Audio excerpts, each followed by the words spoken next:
हनौ भुनक्तु सह वीर्यङ्करवावहै तेजस्विनावधीतमस्तु मा विद्विषावहै। ॐ शान्ति शान्ति शान्तिः। ॐ नमो ब्रह्मादिभ्यो ब्रह्म विद्या संप्रदाय कर्तृभ्यो वंश ऋषिभ्यो महद्भ्यो नमो गुरुभ्यः। सर्वोपप्लवरहितः प्रज्ञानघनः प्रत्यगर्थो ब्रह्मैवाहमस्मि ब्रह्मैवाहमस्मि। ॐ शान्ति शान्ति शान्तिः। श्रुतिस्मृतिपुराणानाम् आलयं करुणालयं नमामि भगवत्पादं शङ्करं लोकशङ्करम्। शङ्करं शङ्कराचार्यं केशवं बादरायणम् सूत्रभाष्यकृतौ वन्दे भगवन्तौ पुनः पुनः। ईश्वरो गुरुरात्मेति मूर्तिभेदविभागिने व्योमवद्व्याप्तदेहाय दक्षिणामूर्तये नमः। अज्ञानतिमिरान्धस्य ज्ञानाञ्जनशलाकया चक्षुरुन्मीलितं येन तस्मै श्रीगुरवे नमः। नमः श्रीशङ्करानन्द गुरुपादाम्बुजन्मने सविलासमहामोहग्राहग्रासैककर्मणे।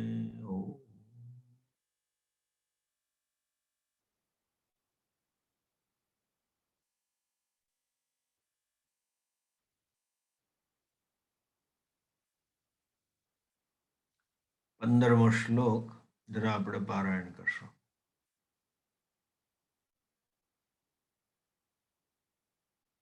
चिदानंदमय ब्रह्म प्रतिबिंब समन्विता चिदानंदमय ब्रह्म प्रतिबिंब समन्विता तमोरजः सत्त्वगुणाः प्रकृतिर्द्विविधा च सा तमोरजः सत्त्वगुणा प्रकृतिर्द्विविधा च सा।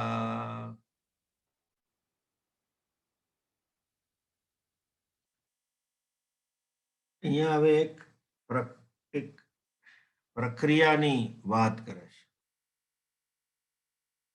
પ્રક્રિયા એટલે એક મેથોડોલોજી, એક રીત છે। શેના માટેની રીત છે આ? શાસ્ત્ર ભણાવવા માટે, શાસ્ત્રનો દૃષ્ટિકોણ, શાસ્ત્રનો ઉપદેશ સ્પષ્ટ કરવા માટેની એક પ્રક્રિયા છે। કોઈ પણ પ્રક્રિયા હોય એક સમસ્યા દૂર કરવા માટે હોય નો। પ્રક્રિયા એટલે આપવી પડે કે આ રીતે તમે સમસ્યાનો હલ લાવી શકો છો। સો વેદાંત શાસ્ત્રમાં જે બધી પ્રક્રિયાઓ છે એક સમસ્યાનો હલ કરવા માટે છે, to solve the problem. Which problem? ખરેખર તો જુઓ, that problem which doesn't exist। ખરેખર તો એ સમસ્યા છે કે જે ખરેખર નથી, પણ એટ ધ સેમ ટાઈમ ખરેખર નથી એવું કહેવું પડે। નથી જ એવું ના કહી શકાય। શું સમસ્યા છે? આપણે એ સમસ્યા જે છે એ સ્વકેન્દ્રી છે, સેન્ટર્ડ ઓન સેલ્ફ, હું પર કેન્દ્રિત છે। આપણે સૌ આપણી જાતને અલ્પ માનીએ છીએ, અનુભવીએ છીએ। સૌ આપણી જાતને દુઃખી અનુભવાય છે। સ્વને ઘણી બધી મર્યાદાઓ અનુભવાય છે। સેન્સ ઓફ લિમિટેશન જેને કહીએ,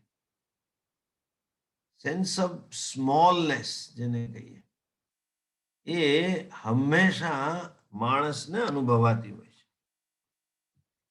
કારણ આપણે જોયું છે કે આપણે આપણા શરીર, મન, ઇન્દ્રિય, પ્રાણની સાથેનું તાદાત્મ્ય ધરાવીએ છીએ। You identify with body mind complex, અને જેને લીધે આ સમસ્યા છે અલ્પતાની. કારણ કે જ્યાં હુંપણાનો ભાવ છે શરીરમાં, મનમાં, પ્રાણમાં, ઇન્દ્રિયોમાં વગેરે, એ પોતે મર્યાદિત છે. એટલે જ્યાં હુંપણાનો ભાવ છે એ વસ્તુ જ મર્યાદિત છે, અને એમાં હુંપણું છે એટલે આપણને મર્યાદા લાગવાની જ છે. અલ્પતાનો અનુભવ થવાનો જ છે. એવો પણ અનુભવ થાય તુચ્છતાનો અનુભવ. હું બહુ તુચ્છ વ્યક્તિ છું, બીજા કોઈ કે ગમતું નથી, પણ પોતે નિરંતર એ તુચ્છતાનો અનુભવ કરે છે. કારણ કે ઉપાધિ સાથે, પારિભાષિક ભાષામાં કહીએ તો, શરીર, પ્રાણ, મન, ઇન્દ્રિય સાથેનું તાદાત્મ્ય છે. હવે જુઓ, જરાક તમને થોડુંક સ્પષ્ટ કરવા, ભણવામાં છે ને આ સમજવું જોઈએ. ઘણા લોકો એમ કે, આપણે બહુ પ્રચલિત આ સ્તોત્ર બોલ કરતા હોઈએ છીએ, મનોબુદ્ધિ અહંકાર ચિત્તાની નાહમ ન ચ શ્રોત્ર જીવે ન ચ ઘ્રાણ નેત્રે ન ચ વ્યોમ ભૂમિ ઇત્યાદિ આપણે બોલીએ છીએ. ચિદાનંદ રૂપ શિવોહમ શિવોહમ. હું આ નથી, હું આ નથી, હું આ નથી, એવું આપણે નિગેટ કરીએ છીએ. there is a denial or disassociation. આપણે એનાથી આપણું જોડાણ છે એ હંમેશા દૂર કરીએ છીએ. અને શું કોણ? કે ચિદાનંદ રૂપ શિવો. આપણે આગલા શ્લોકોમાં ભણ્યા, હું કોણ છું? કે છે પરમ પ્રેમાસ્પદમ યતઃ. આત્મા પરમ પ્રેમ, આનંદ સ્વરૂપ, અને પરમ એટલે અનંત સ્વરૂપ છે. એટલે હું સત્યમ જ્ઞાનમ અનંતમ બ્રહ્મ છું. ઘણા બધા આવા વર્કશોપ ચાલતા હોય છે, શિબિરો. તમને સાક્ષી ભાવનો અભ્યાસ કરાવે. ત્યાં જાઓ અને તમે બેઠા રહો, આંખો બંધ કરીને જોયા કરો કે હું સાક્ષી છું, હું સાક્ષી છું. પગમાં દુખે છે, મને નથી દુખતું. માથું દુખે છે, મને નથી દુખતું. કમર દુખે છે, મને નથી દુખતું. ગુસ્સો આવે છે, મને નથી આવતો. ધેટ કોલ્ડ સો કોલ્ડ સાક્ષી ભાવ. આવું સાક્ષી ભાવના શિબિરો ચાલે, અને લોકો જાય પણ ખરા, અને આવી પ્રેક્ટિસ કરે કે હું સાક્ષી છું, હું સાક્ષી છું, હું સાક્ષી છું. અને સાક્ષી કોણ છે? તો કે સચ્ચિદાનંદ છે. એવું આપણે કયા કરીએ છીએ. પરંતુ તમારે હું સાક્ષી છું, હું સત્યમ જ્ઞાનમ અનંતમ બ્રહ્મ છું. આનંદ એટલે અનંતતા, એ પણ આપણે જોયું, પૂર્ણ બ્રહ્મ છું. હવે જો હું પરિપૂર્ણ હોઉં, હું સ્વરૂપથી અનંત હોઉં, તો આ જગતનું શું?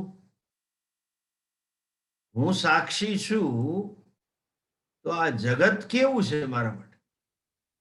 કારણ કે સાક્ષીની વાત કરો એટલે સાક્ષી ત્યારે જ હોય જ્યારે કંઈ સાક્ષ્ય હોય. તો you are a witness with reference to something that is being witnessed.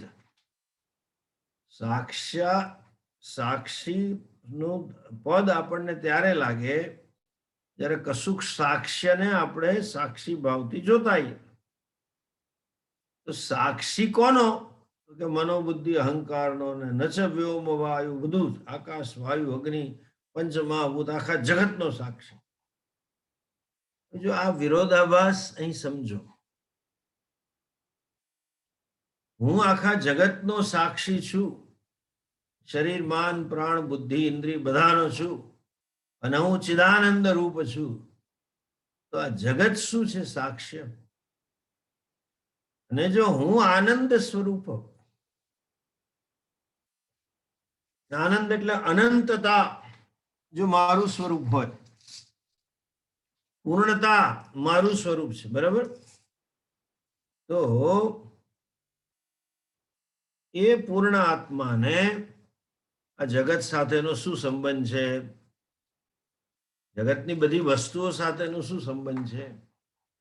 એ કે ને પેલો સાક્ષી આત્માને, પૂર્ણ આત્માને બીજા બધા સાથે શું સંબંધ છે? જેવું તમે આવું કહો બીજા બધા, અને સાથે એમ કહો આત્મા પૂર્ણ છે,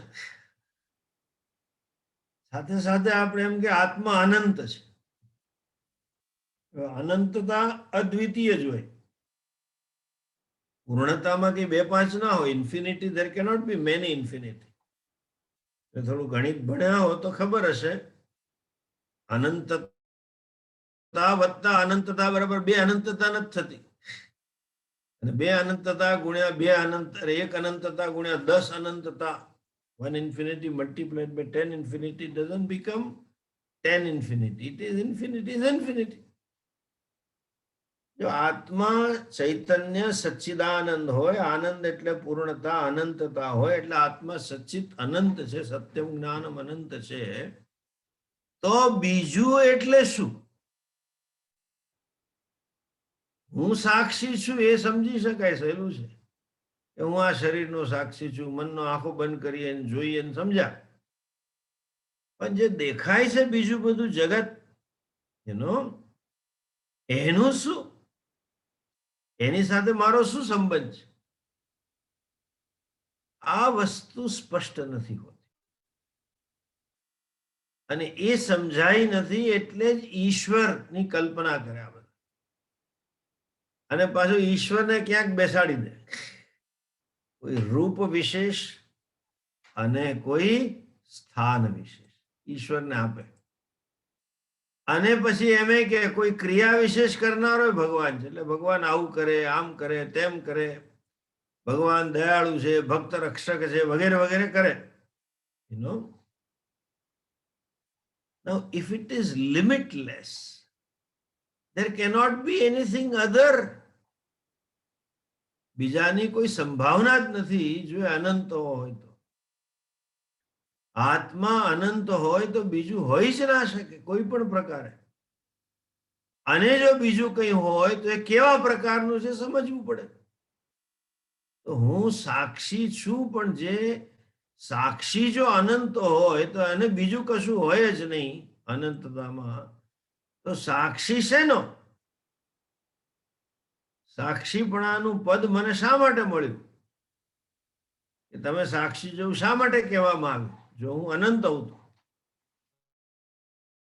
As I said, infinity doesn't has anything other than itself. It doesn't allow. So સાક્ષ્ય, that which is witnessed, બીજું કઈ છે જ નહીં, તો તમે વિટનેસ શું કરો છો? એક વસ્તુ.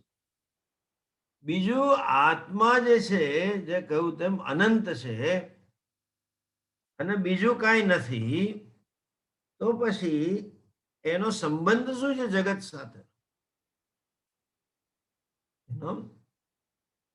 આ બધું સ્પષ્ટ રીતે સમજવું પડે, અને સ્પષ્ટ રીતે સમજાવવા માટે પ્રક્રિયા છે, મેથોડોલોજી. ઓકે, કોઈ પણ પ્રક્રિયા જ્યારે આપવામાં આવી હોય તો એ પ્રક્રિયા માટે નથી આપવામાં આવી, પ્રક્રિયા દ્વારા બીજું કંઈ સમજવાનું છે એટલે આપવામાં આવે. જેમ આપણે સૌ નાના હતા તો આપણને આવું પહેલા તો પેલું ટેબલ લખોટા વાળો આવતું હતું, 5 અને 4 એમ ગણો, પછી 9 ફેરવો. પછી એવું પૂછતા હતા કે 5 કનુ 5 સફરજન લાયો, મનુ 3 સફરજન લાયો, રમેશ 2 લાયો સફરજન, તો કુલ કેટલા થયા? પછી આ એ સમજવા માટે છે કે 5 + 3 + 2 બરાબર 10. પણ કયો કનુ લાયો, કયો મનુ લાયો, કોનો રમેશ હતો? પેલો રમેશ લાયો પટેલ હતો કે બ્રાહ્મણ હતો કે લોહાણો હતો, બાપુ હતો? બાપુમાં રમેશ નામ હોય? એ બધી સૌરાષ્ટ્રની ભાષામાં કહે તો પિંજણ છે. કોઈ પણ પ્રક્રિયા દ્વારા સમજાવવાની વસ્તુ બીજી છે, એટલે શ્લોકનો આ બધા પંડિતો અથવા શાસ્ત્ર ન ભણેલા લોકો અથવા તો શાસ્ત્રનું તાત્પર્ય નથી સમજી શક્યા. શું છે આનું તાત્પર્ય? એ લોકો આવું પ્રક્રિયાનું ટ્રાન્સલેશન કરીને પિસ્ટિપેશન કરે. અહીંયા તો આવું કહ્યું ને, ત્યાં તો આવું કહ્યું, આવું કેવી રીતે હોય ને આમ કેમ ના હોય?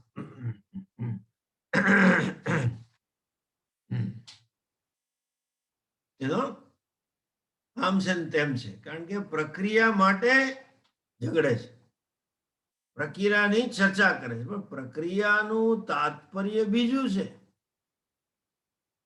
આપણે આ બધા શબ્દોને બહુ સ્પષ્ટ રીતે સમજવા પડે. સાક્ષી એટલે શું અને અનંતતા એટલે શું? પૂર્ણતા, સત્યમ જ્ઞાનમ અનંતમ બ્રહ્મ, સચ્ચિત આનંદ બ્રહ્મ. મેં પહેલા પણ કહ્યું છે કે આનંદ શબ્દનો અર્થ અનંતતા છે. આનંદ એટલે પૂર્ણતા. હું પૂર્ણ છું. પૂર્ણમદઃ પૂર્ણમિદં. હું પૂર્ણ છું એ શબ્દનો અર્થ સ્પષ્ટ સમજવો પડે.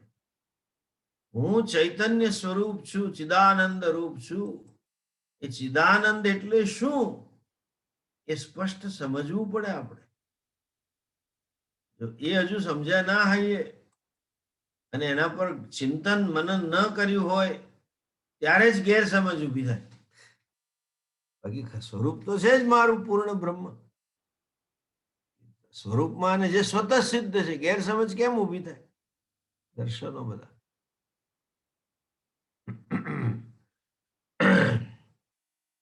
કારણ કે આત્મા સ્વતઃ સિદ્ધ છે. જ્યારે હું એમ કહું તમને એરોપ્લેન, ઓકે, જ્યારે મારા મોઢામાંથી એરોપ્લેન શબ્દ નીકળે, તમારા મગજમાં એક પદાર્થ સ્ફુરે છે. એરોપ્લેન એટલે આમ.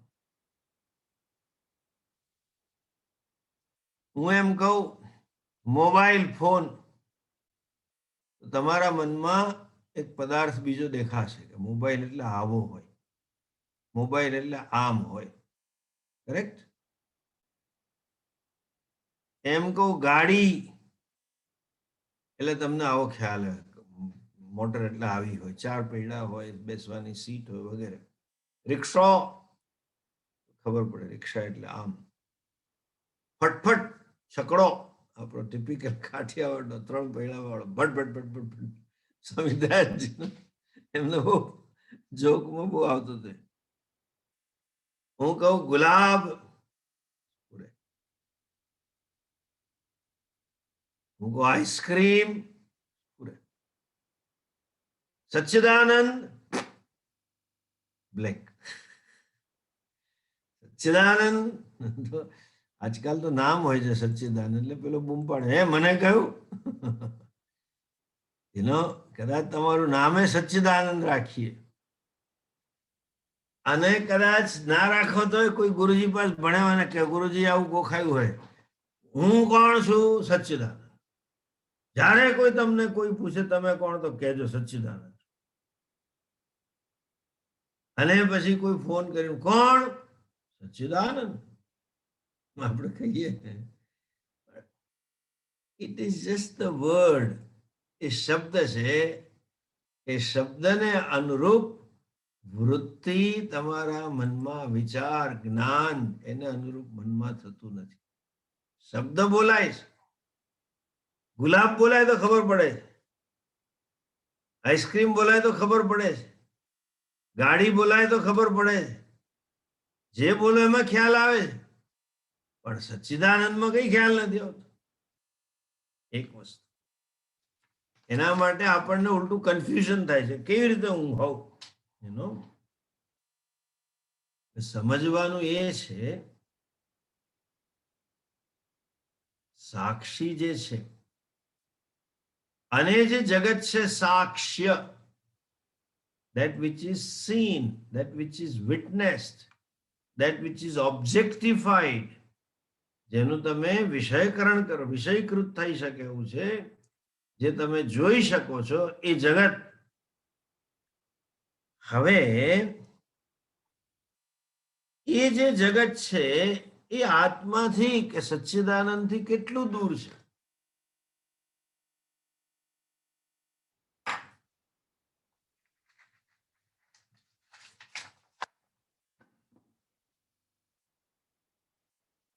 અને આત્મા છું એમ કહીએ તો આપણે આપણી સામે આ બધા પદાર્થો છે એનું શું? મારું શરીર, મારું મન, મારી લાગણીઓ, મારું જ્ઞાન, મારી સ્મૃતિ અને મારા કપડાથી માંડીને બધી જ વસ્તુ દુનિયાની એ ખરેખર છે શું? તો અને આ બધું નિયમથી ચાલે છે. એક નિયતિ છે નો ભૌતિક પદાર્થોનો એના એના આચરણ વિશે એના હોવાપણાનો નિયમ છે. મનના વિચારનો નિયમ છે જેને સાયકોલોજી આપણે કહીએ. પૃથ્વીનો પણ નિયમ છે ફરવાનો. આ બધું શું છે? ક્યાંથી આવ્યું? કેમ આવ્યું? શા માટે આવ્યું? આ બધાને સમજવા માટેનો જવાબ છે પ્રકૃતિ. પ્રકર્ષેણ કૃતિ યોગ્યત્વાત. ખૂબ સુંદર સર્જન કરવા માટેનું સામર્થ્ય ધરાવે છે એટલે એનું કહેવાય it's capable to create so beautiful. એટલી સરસ કૃતિ એટલે સૃષ્ટિ બનાવી શકે છે. એનો જવાબ છે પ્રકૃતિ. અને પરિવાર કહું બીજી જ વસ્તુ એ જ વસ્તુ. હવે એ પ્રકૃતિની ચર્ચા છે which accounts for the world that you perceive. એ તમને જે જગત આપણે જોઈ રહ્યા છીએ એના વિશે સમજાવે છે. જગત છે અને આ પ્રકૃતિ એક પ્રક્રિયા છે, સમજાવવા માટેની પ્રક્રિયા છે. અને ગઈ વખતે આપણે ચર્ચા કર્યું છે એનો કે આ શું છે જેને કહીએ ને અહીંયા જ સત્ય અને મિથ્યા, સત અને અસત એ બધા શબ્દો યથાર્થ રૂપે સમજવાની જરૂર છે. સત અસત મિથ્યા સત્ય. ઈશ્વરે શું છે સમજાશે. આપણે જો યથાર્થ રૂપે ન સમજીએ તો કેટલા બધા ઈશ્વર વિશેના ગોટાળા છે. માત્ર ઈશ્વર વિશે નહીં, પોતાની જાત વિશે, જગત વિશે, પરિસ્થિતિ વિશે બધા ગોટાળા છે. કારણ કે આપણે આને યથાર્થ રૂપે જાણતા નથી. ઓકે, હવે શું સમજવાનું છે? સત્ય અને મિથ્યા. મિથ્યા એટલે શું કે જે નથી એવું નથી. અનુભવ, વ્યવહાર અયોગ્ય છે એ મિથ્યા છે નથી. જે વસ્તુ ના હોય એ વ્યવહાર અયોગ્ય કહેવાય. જેમ કે વંધ્યા સ્ત્રીનો પુત્ર. વંધ્યા સ્ત્રીનો જે પુત્ર હોય એ કદી નથી, એ વ્યવહાર અયોગ્ય છે. You cannot interact, you cannot transact anything with that person. વંધ્યા સુતઃ, એની સાથે તમે કોઈ પણ વ્યવહાર ન કરી શકો. એટલે નથી. એના માટે આની આગળ આપણે વિષય એટલે આ જગત એવું છે તો કે ના ના વ્યવહાર તો થાય છે, અનુભવ તો થાય છે જ. એટલે આગળ શબ્દ વાપરવો પડે ખરેખર નથી એવું. ખરેખર નથી છતાંય વ્યવહાર થાય, ખરેખર નથી છતાંય ઉપયોગમાં આવે, એનું નામ મિથ્યા. એક બીજું સમજો, કોને ઉપયોગમાં આવે છે? શરીર, મન, ઇન્દ્રિય વગેરે, એ પણ ખરેખર નથી. એટલે મિથ્યા વસ્તુ મિથ્યાને જ ઉપયોગી થાય. જેમ આપણે સ્વપ્ન જોતા હોઈએ તો સ્વપ્નમાં તરસ લાગી હોય, ખૂબ હું તરસ્યો છું, સ્વપ્નનો હું, એને આ બહારનું પાણી કોઈ કામનું જ નથી. સ્વપ્નનું જ પાણી જોઈશે. અને સ્વપ્નનું પાણી મિથ્યા છે તો એ તરસ કેવી રીતે છીપાવી શકે છે? પણ એ મિથ્યા પાણી મિથ્યા અહમની જ તરસ છુપાવે છે. સ્વપ્નનો જે અહમ છે એ પણ એટલો જ મિથ્યા છે. સ્વપ્નના દ્રષ્ટિકોણથી જાગ્રત સત્ય છે. માટે જાગ્રતનો કોઈ પદાર્થ, સત્ય જગતનો કોઈ પદાર્થ મિથ્યા સમસ્યાનો હલ કરવાનો નથી. મિથ્યા જગતની, કારણ કે એનું અસ્તિત્વ જ નથી. પણ જે નથી છતાં પણ છે, જેમ કે નીલમ, નીલું આકાશ, ભૂરું આકાશ. આપ સૌ ભણેલા છો એટલે જાણો છો, આકાશ જ નથી. આપણને એવું લાગે ઉપર છત્ર ધર્યું છે ભગવાને. નાના હતા તમને એક ડોસી, એક ભાઈ આવું કહેતા હતા, આકાશમાંથી કશું આપણે બોલ, ભગવાન કેવા દયાળુ છે, આકાશમાંથી આપણા માથે કઈ ના આવે એટલે, અરે ઉપરથી કઈ આવે નહીં એટલે આકાશ નામની છત્રી ધરી છે. ગોળ છત્રી લાગે છે. આપણને એવું થાય છે કે આ આપણા માથે ધરેલું છે. પણ જેને સાયન્સની ભાષામાં કહીએ ને, રિફ્રેક્શન છે. પ્રકાશના કિરણોને લીધે, આ પ્રક્રિયાને લીધે આવું લાગે છે. બાકી આકાશ ભૂરું નથી અને આકાશ ઊંધી રકાબી જેવું નથી, છત્રી જેવું કે તમારા માટે ઢંકાઈને બેઠું હોય. વિજ્ઞાનમાં આપણે સૌ ભણ્યા આવીશું. પણ છતાંય આકાશ છે એ હકીકત છે. આપણા માટે વ્યવહારમાં એ વ્યવહાર કરવો પડે છે. અને ભૂરું દેખાય છે એ પણ હકીકત છે. એ છે ખરું અને ભૂરું પણ છે. એટલે છે ને, આ સમજવાનું છે એની વાસ્તવિકતા, જેને ગુજરાતીમાં કહે ને, you have to understand the reality of it. We are not denying the very existence of it. મિથ્યા કહીએ ત્યારે વસ્તુના હોવાપણાનો, એના અનુભવ થવાપણાનો સંપૂર્ણ નિષેધ આપણે કરતા નથી, પણ એના સ્વરૂપની દ્રષ્ટિએ, વાસ્તવિકતાના દ્રષ્ટિએ એનું સ્વરૂપ શું છે એ આપણે સમજવું પડે.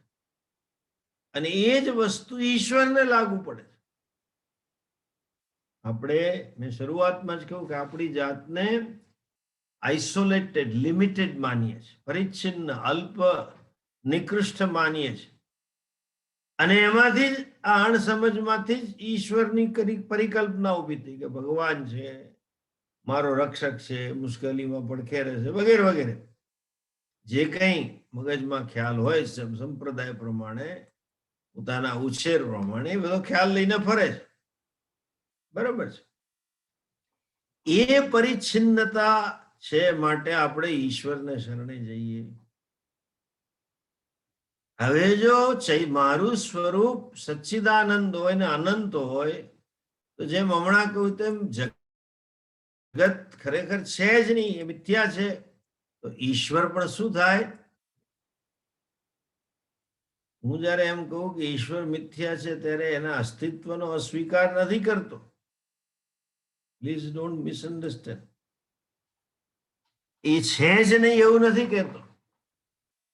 એનું સ્વરૂપ, એની વાસ્તવિકતા એ છે કે જે સર્વજ્ઞ, સર્વશક્તિમાન ઈશ્વર છે એ મિથ્યા, એ ઉપયોગ વાસ્તવિક છે, સ્વીકાર્ય છે, પણ સ્વરૂપથી એ છે નહીં.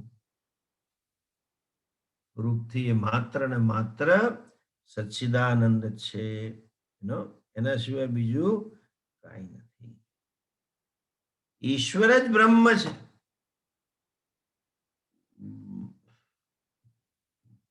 અને એ બ્રહ્મરૂપ ઈશ્વર ને યોગ્ય રીતે ઓળખવું પડે, યોગ્ય રીતે સમજવું પડે. અને એ જો ના સમજાય તો બીજા કન્ફ્યુઝન, બીજા ગોટાળા નવા આપણે ઊભા થાય જીવનની અંદર. હવે જુઓ, મેં કહું મિથ્યા એટલે શું? ખરેખર જુદો જુદો છે વ્યવહારમાં. સ્વપ્નની અંદર પાણી છે, તરસે છે, સ્વપ્નના લેવલે ભલે રહી. વાસ્તવિકથી વસ્તુના દ્રષ્ટિકોણથી જુઓ તો ખરેખર ઈશ્વર નથી, બીજું કાંઈ ખરેખર નથી. આ તાત્પર્ય સમજવાનું છે. એટલે આ પ્રક્રિયા આપે છે. તો બીજું છે એ શું છે?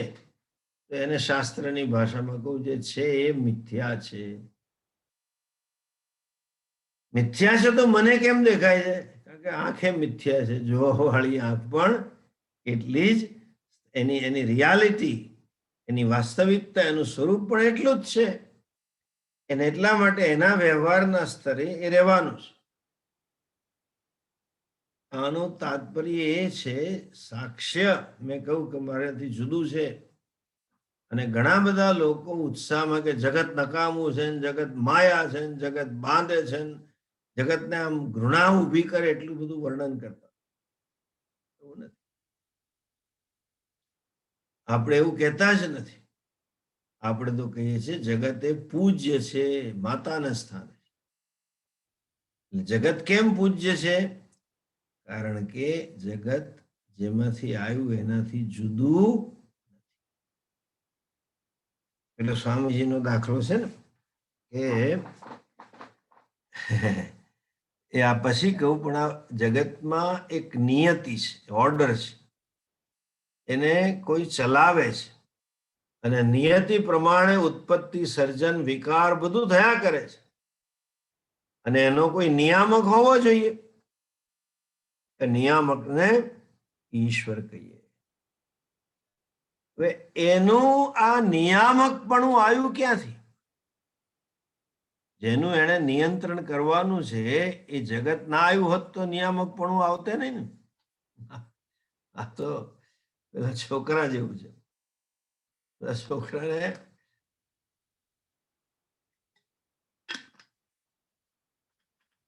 વર્ષગાંઠ હતી,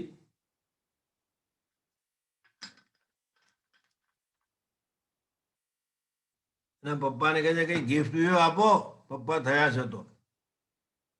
અને એવું હતું કે પિતા અને દીકરાની એક જ દિવસે વર્ષગાંઠ હતી. પેલો પિતા કે તને છે ને ગિફ્ટ આપવાની, તારે મને આપવાની, હું તારો બાપ છું. ટેટ્યું કે છે પણ હું આવ્યો તો બાપ બન્યા, ના હોત તો પપ્પા તમને કોણ કહેત? પેલું ટેણીઓ કે છે તમે બાપ છો પણ મારે લીધે છો. પેલો કહે છે કે તું મારે લીધે છું. પેલું ટેણિયું કહે છે તમે મારે લીધે પપ્પા છો, માટે તમારે મને ગિફ્ટ આપવી જોઈએ. મુદ્દો એ નથી. મુદ્દો એ છે કે આ જે નિયતિ યુક્ત જગત, ઓર્ડરલી વર્લ્ડ જે આપણને દેખાય છે, બધા નિયમોને બધું ચાલે છે, એ ક્યાંથી આવ્યું? then there is a called prakriti. Then again, to account for the world which functions in order, you have to account for prakriti. એ જે પ્રકૃતિ છે એ જવાબદાર છે જેને લીધે આ જગત આવ્યું છે. કેવું જગત છે? મિથ્યા જગત. જગત છે ખરું, પણ અન્ય જગત, દ્વૈતાત્મકમ જગત, અનેકતાઓથી ભરેલું, વિવિધતાથી ભરેલું, મારાથી જુદું જગત મને લાગે છે, પણ એ ખરેખર બધું છે નહીં. કારણ કે ભેદ અનંતતામાં શાંતતા છે. અદ્વિતીયમાં દ્વૈત છે, એકમાં અનેકતા છે. તો જો અદ્વિતીય હોય, અનંત હોય અને એક જ હોય તો જે બધું બીજું છે, શાંતપણું છે, આ બધું કેવું કહેવાય? મિથ્યા, એપેરન્ટ. સ્વકાલે સત્યવદ ભાતિ પ્રબોધે સતી અસત.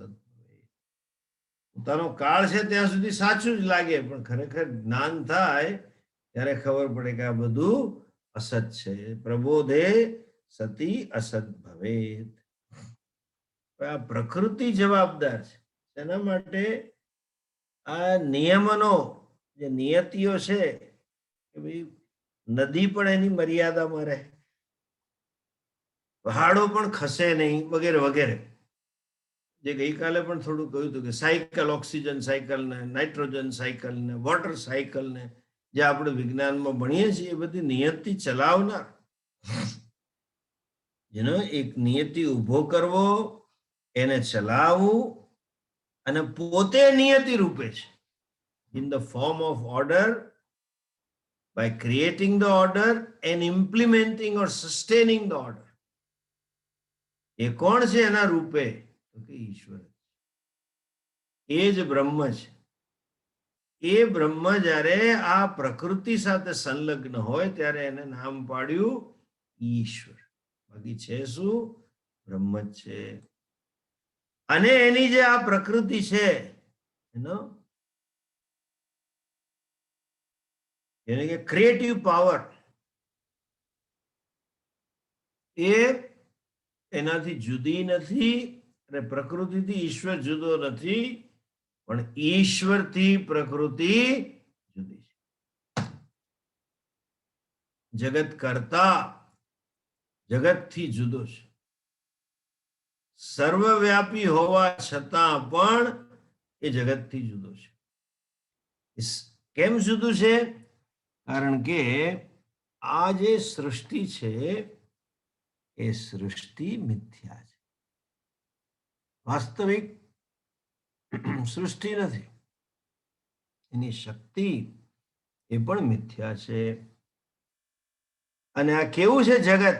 મિથ્યા હોય એટલે શું? અભિવ્યક્તિ છે. એટલે ખરેખર આપણા શાસ્ત્રો ઉત્પત્તિની વાત નથી કરતા, અભિવ્યક્તિની વાત કરે છે. આ રૂપે એ અભિવ્યક્ત. તચ્ચા તચ્ચા ભવત નિરુક્તંચા નિરુક્તંચ નિલયનંચા નિલયનંચ ભવત અભવત. પોતે જ બન્યો. ઈશ્વર એટલે પ્રકૃતિ યુક્ત, પ્રકૃતિ સંપન્ન ઈશ્વર અથવા શુદ્ધ ચૈતન્ય, જેને ઈશ્વર કહીએ, એ સૃષ્ટિ કરતા છે. સૃષ્ટિ નથી, સૃષ્ટિનું કર્તૃત્વ નથી, સૃષ્ટિની અભિવ્યક્તિ છે. અન્ડરસ્ટેન્ડ?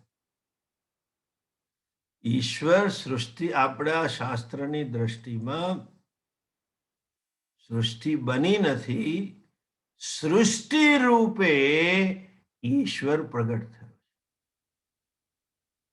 અને માટે આપણે શબ્દ કહીએ છીએ, આ ભજન ગાઈએ છીએ, અખિલ બ્રહ્માંડમાં એક તું શ્રી હરિ, જૂજવે રૂપે અનંત ભાસે.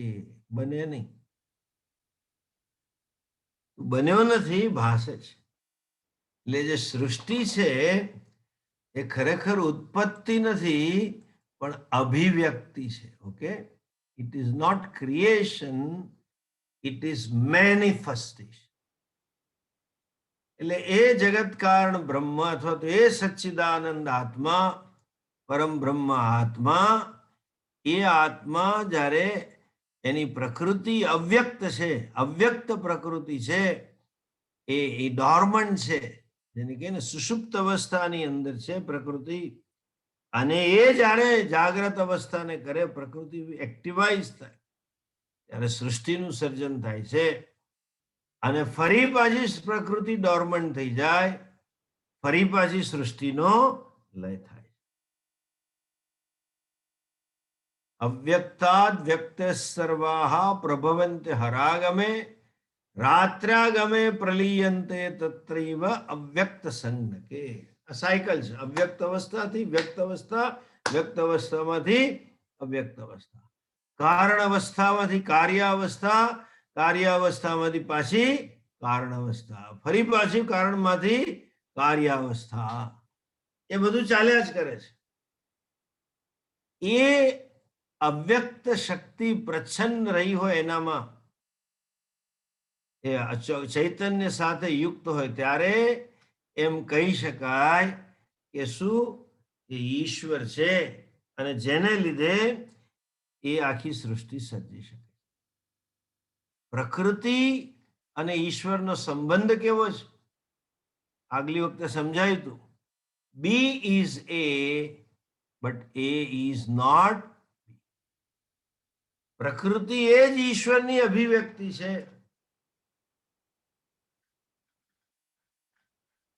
શક્તિ હંમેશા શક્તિમાનની જ હોય, પણ એ ઇઝ નોટ બી.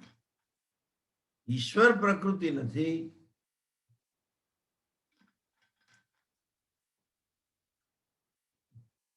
પ્રકૃતિ ઈશ્વર છે. પ્રકૃતિ પોતે, જરાક હવે ધ્યાનથી સાંભળો, પ્રકૃતિ પોતે ઈશ્વર છે અને પ્રકૃતિમાંથી આવેલું જગત પણ શું થાય, ઈશ્વર સ્વરૂપ થાય ને. જેમ હું કહું આ તાકો આખો રૂનો છે, કોટન તાકો છે, એ તાકામાંથી બનાવેલી વસ્તુઓ, ખમીસ છે કે ડ્રેસ છે, એ પણ શું થાય, કોટન જ થાય ને. જેવું કારણ છે એવું કાર્ય થાય. પ્રકૃતિ બી ઇઝ એ, પ્રકૃતિ ઈશ્વર છે. જગત જે પ્રકૃતિનું કાર્ય છે એ પણ શું થાય, એટલે આપણે કહીએ છીએ ઈશાવાસ્યમ ઇદમ સર્વમ. ઈશ્વર બુદ્ધિથી જ આચ્છાદિત કરવાનું છે. સર્વમ ખલુ ઇદમ બ્રહ્મ, બધું જે કાંઈ છે બ્રહ્મ છે. પૂર્ણમદ પૂર્ણમિદમ પૂર્ણાત પૂર્ણમુદચ્યતે, બધું પૂર્ણ જ છે. ઘણા બધા લોકો જગતને દોષ આપે, જગતને હીન ગણે, હલકું ગણે. નહીં, જગત પરમ પવિત્ર છે, કારણ કે ઈશ્વર જ છે. એના સિવાય કશું છે જ નહીં જગત નામની વસ્તુ. અને આવું હોવાને લીધે આપણા માટે જગત પૂજ્ય છે. એને આપણે ઈશ્વરની જ અભિવ્યક્તિ જોઈએ છે. નરસિંહ મહેતાએ કહ્યું ને, ભૂમિ તું ભૂધરા અખિલ બ્રહ્માંડમાં એક તું શ્રી હરિ, જુજવે રૂપે અનંત ભાસે. બનતો નથી પણ અનંત હોવ એવો તું દેખાવ કરો છું, એવો તું દેખાડો કરો છું. અને હોય એવો જુજવે રૂપે અનંત, પણ ખરેખર શું છે, જુજવે રૂપે નથી, એવો ભાસી રહ્યો છે. દેખાડો કેમ થાય છે, તો માયાને લીધે, એ પ્રકૃતિને લીધે. સો અવ્યક્ત પ્રકૃતિના દ્રષ્ટિકોણથી બ્રહ્માંડ જગતનું કારણ બને છે, ઈશ્વર બને છે. અને વ્યક્ત પ્રકૃતિ જ્યારે હોય ત્યારે શું છે, મેનિફેસ્ટ પ્રકૃતિ બ્રહ્માંડ શું છે, જગત બને છે. બ્રહ્મ એ જ જગત છે. એટલે આપણે કહીએ કે ઈશાવાસ્યમ તો સર્વમ ખલુ ઇદમ બ્રહ્મ નેહ નાનાસ્તિ કિંચન મૃત્યુસ્ય મૃત્યુમાપ્નોતિ નાનેવ પશ્યતિ. એ આજે જે વાક્ય છે, એટલે જગત આપણા માટે ઈશ્વરની જ, ઈશ્વર જ જગત રૂપે આવ્યો છે. એટલે જયારે સાક્ષી કહીએ તો એ શીખવાનું છે કે જે સાક્ષ્ય છે એ મારાથી જુદું નથી. What is witnessed is me. એ પચાવવું બહુ અઘરું પડે છે. હું કેવી રીતે આ બધું આવું કે જગતમાં તો જડે પદાર્થ છે, ચેતને પદાર્થ છે, આવડા મોટા પહાડો છે, બધું છે, હું કેવી રીતે હોઉં? એ સમજવા માટે મેથોડોલોજી વાપરી, એ હવે એને અહીંયા પ્રક્રિયા કહે છે. અને એ પ્રક્રિયા હવે અહીંયા શરૂ સમજ્યા. અને મેં તમને લાસ્ટ ટાઈમ કહ્યું હતું એ જે જગત છે એ ત્રિવિધ છે, ત્રિગુણાત્મક છે. અને માટે એવું કહું કે એનું કારણ જે પ્રકૃતિ છે એ પણ કેવી છે? ત્રિગુણાત્મક, 3 ગુણ વાળી છે. કાર્ય જેવું છે એવું જ કારણનો એમાં હોય ને તો જ કાર્યમાં ગુણો આવે એ પ્રકાર. એટલે કે છે ચિદાનંદમય બ્રહ્મ પ્રતિબિંબ સમન્વિતા તમો રજસ સત્વ ગુણા પ્રકૃતિ દ્વિવિધા. પ્રકૃતિ 2 પ્રકારની છે. અને પ્રકૃતિને કેવી કહી? ત્રિગુણાત્મિકા. આ બધું આના માટે પ્રમાણ શું છે? શાસ્ત્ર છે. સપોર્ટિંગ લોજિકથી આપણે સમજી શકીએ છીએ કે જગતમાં જ્ઞાન શક્તિ પણ છે, જગતમાં ક્રિયા શક્તિ પણ છે, અને જગતમાં જડ શક્તિ પણ છે. એટલે એ માયા કેવા ગુણવાળી હશે? 3 ગુણવાળી. સત્વ એટલે જ્ઞાન પ્રધાન, રજસ એટલે કર્મ પ્રધાન, રાગ દ્વેષ, વેર વૃત્તિ, બદલો લેવો, ફરજ પાડવી, શીખવાડી દેવું, મહત્વકાંક્ષા, આ બધું એ જ આવે રજોગુણ. અને તમસ પ્રધાન કે જેને કે જાણવું જ નથી, કઈ ભણવું નથી, જ્ઞાન માટે પ્રેમ નથી, એ તમોસ પ્રધાન કહેવાય.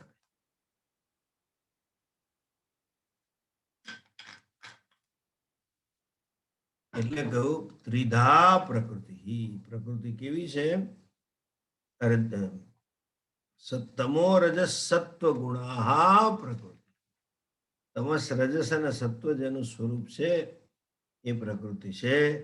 અને દ્વિવિધા ચસા, આ એક નવું મોડેલ છે.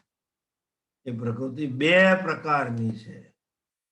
ખરેખર પ્રકૃતિમાં કોઈ ડિવિઝન ના હોય, પણ મેં કહ્યું તેમ એક પ્રક્રિયાના ભાગ રૂપે એવું કહેવું પડ્યું કે આ 48 પ્રકૃતિના 2 પ્રકાર છે.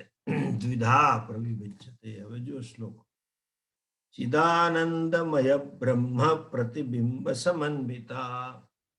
ચિદાનંદમય બ્રહ્મને નું પ્રતિબિંબ હોય એવી આ પ્રકૃતિ વિધા ચસા. પ્રકૃતિ દ્વિવિધા ચસા. પ્રકૃતિ 2 પ્રકારની છે. એની ચર્ચા હવે પછીના શ્લોકમાં આપણે કરશું. ઓમ પૂર્ણમદઃ પૂર્ણમિદં પૂર્ણાત પૂર્ણમુદચ્યતે પૂર્ણસ્ય પૂર્ણમાદાય પૂર્ણમેવાવશિષ્યતે. ઓમ શાંતિ શાંતિ શાંતિ. હરિ ઓમ. શ્રી ગુરુભ્યો નમઃ. હરિ ઓમ.